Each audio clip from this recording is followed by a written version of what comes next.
Barrel ముడి చమురు $70 దిగువకు. పశ్చిమాసియా ఉద్రిక్తతల ముందు స్థాయికి మళ్లీ తగ్గిన చమురు ధరలు.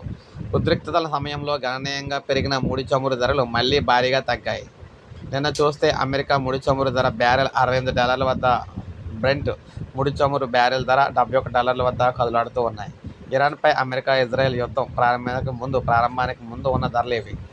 చమురు అవసరాల్లో 89% మేర దిగుమతులే తీరుస్తున్న మన దేశానికి ఇది ఎంతో ఊరట కలిగించే అంశం.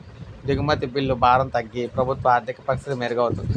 ద్రవ్యోల్బణం పెరిగే ప్రమాదం తగ్గి పశ్చిమాసియా ఉద్రిక్తతల సమయంలో బ్యారెల్ ముడి చమురు ధరలు ఒక దశలో $120 కూడా చేరడంతో తీవ్ర ఆందోళన తలెత్తింది. ముడి చమురు ధరలు అంతర్జాతీయంగా పెరగడంతో ముడి చమురు ధరలపై దేశీయంగా పెట్రోల్, డీజిల్ రిటైల్ ధరలను సవరించుకున్న పారిశ్రామిక, వాణిజ్య అవసరాలు కొనుగోలు చేసే బల్క్ ధరలను గణనీయంగా పెంచారు. విమాన ఇంధన ధరలను కూడా దేశీయ సంస్థలకు పరిమితంగా పెంచిన అంతర్జాతీయ సర్వీసులకు మాత్రం భారీగా పెంచారు. సో ఈ నేపథ్యంలో తర్వాత చూసుకుంటే రిటైల్ విక్రయ సంస్థలు కూడా నష్టాలు పెరిగిపోతున్నాయంటూ పెట్రోల్, డీజిల్ ధరలను పెంచారు. $7.5 పెంచడం అయితే జరిగింది. అటు వాణిజ్య సిలిండర్ ధర కూడా 3,000 చేరగా ఇతర ఇళ్లకు వంట గ్యాస్ సరఫరా ఏదైతే ఉందో సిలిండర్ ఉందో దాన్ని $1,000 సమీపానికి అయితే చేర్చారు.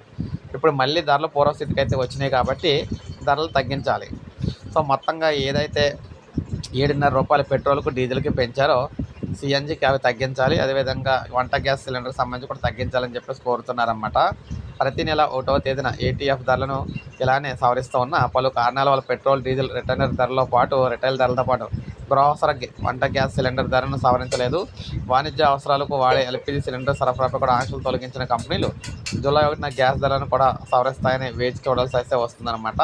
సో ఏది ఏమైనా పెట్రోల్, డీజిల్, గ్యాస్ జూలై 1వ తారీఖు నుంచి అయితే ధరలు అయితే మారబోతున్నాయి. సో ఇది అప్డేట్. ఒక లైక్ చేయండి, సబ్స్క్రైబ్ చేసుకోండి మన ఛానల్.